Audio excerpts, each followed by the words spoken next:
ఆంధ్రప్రదేశ్ భవిష్యత్తు స్మార్టా లేదంటే ఖర్చుల రాష్ట్రమా? ఆంధ్రప్రదేశ్ ఇప్పుడు చాలా పెద్ద పెద్ద ప్రాజెక్టులు ప్లాన్ చేస్తుంది. Amaravati, beach tourism, ferris wheels, IT హబ్లు, పోర్ట్లు, కొత్త రోడ్లు. ఇవి చూస్తే ఒక ప్రశ్న వస్తుంది. ఆంధ్రప్రదేశ్ నిజంగా ఫ్యూచర్ స్మార్ట్ స్టేట్ అవుతుందా? లేదంటే చాలా ఖర్చు చేసే రాష్ట్రంగా మిగిలిపోతుందా? ఈరోజు దాని గురించే మాట్లాడుకుందాం. అమరావతి డ్రీమ్. రాష్ట్ర విభజన తర్వాత ఏపీకి కొత్త రాజధాని అవసరం వచ్చింది. అప్పుడు అమరావతి అనే భారీ కళ మొదలైంది. ప్రపంచ స్థాయి భవనాలు, పెద్ద రోడ్లు, రివర్ ఫ్రంట్, గ్రీన్ సిటీ. కొన్ని డిజైన్లు చూస్తే ఇది ఇండియాలో ఉందా లేదంటే దుబాయ్లో ఉందా అని అనిపిస్తుంది. కానీ ఇక్కడ ఒక ప్రాబ్లం ఉంది.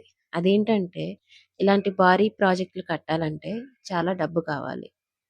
అదే సమయంలో రాజకీయ మార్పులు కూడా ప్రాజెక్ట్ వేగాన్ని తగ్గించాయి. ఇప్పుడు ప్రభుత్వం బీచ్ టూరిజంపై కూడా ఫోకస్ చేస్తుంది. Goa beach styles, resorts, beach రోడ్లు. ఏపీకి చాలా పెద్ద కోస్టల్ లైన్ ఉంది. అది సరిగ్గా ఉపయోగిస్తే టూరిజం చాలా బాగా పెరిగే అవకాశం ఉంది. కానీ ఇండియాలో ప్రతి ప్రాజెక్ట్కి ఒక కామన్ ప్రాబ్లం ఉంటుంది. అనౌన్స్మెంట్ స్పీడ్ చాలా ఫాస్ట్గా ఉంటుంది, కానీ కంప్లీషన్ స్పీడ్ మాత్రం చాలా స్లో. Giant projects everywhere. ఒకవైపు ఫెర్రీస్ వీల్స్, మరోవైపు ఐటీ పార్క్స్, ఇంకోవైపు కొత్త ఇండస్ట్రియల్ కారిడార్స్. ఇది చూస్తుంటే రాష్ట్రం మొత్తం ఒక పెద్ద కన్స్ట్రక్షన్ సైట్లా మారుతుంది. ప్రతి జిల్లాలో ఏదో ఒక మెగా ప్రాజెక్ట్ అనౌన్స్మెంట్ వస్తూనే ఉంటుంది. Is this really good? ఇది అసలు ప్రశ్న. ఇన్ని ప్రాజెక్టులు నిజంగా రాష్ట్రానికి ఉపయోగపడతాయా? దీనికి ఆన్సర్ సింపుల్గా అవును.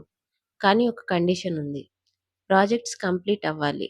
కేవలం 3D animations, foundation stones, press meets ఇవి మాత్రమే ఉంటే సరిపోదు.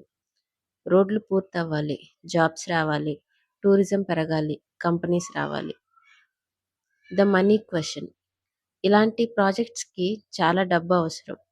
లోన్స్, ఇన్వెస్ట్మెంట్స్, ప్రైవేట్ కంపెనీస్ ఇవన్నీ కలిసి పనిచేయాలి. లేకపోతే ప్రతి సిటీలో హాఫ్ కంప్లీటెడ్ బిల్డింగ్స్ మాత్రమే ఉంటాయి. The youth expectations. ఆంధ్రప్రదేశ్ యువతకి ఒక పెద్ద ఎక్స్పెక్టేషన్ ఉంది. హైదరాబాద్ లేదా బెంగళూరు వెళ్లకుండా మన రాష్ట్రంలోనే మంచి జాబ్స్ రావాలి అని. ఐటీ కంపెనీస్, స్టార్టప్స్, ఇండస్ట్రీస్ ఇవి నిజంగా పెరిగితే రాష్ట్ర భవిష్యత్తు చాలా పూర్తిగా మారిపోతుంది. The real challenge. Smart city buildings కట్టడం కంటే కన్సిస్టెంట్ డెవలప్మెంట్ మెయింటైన్ చేయడం చాలా కష్టం.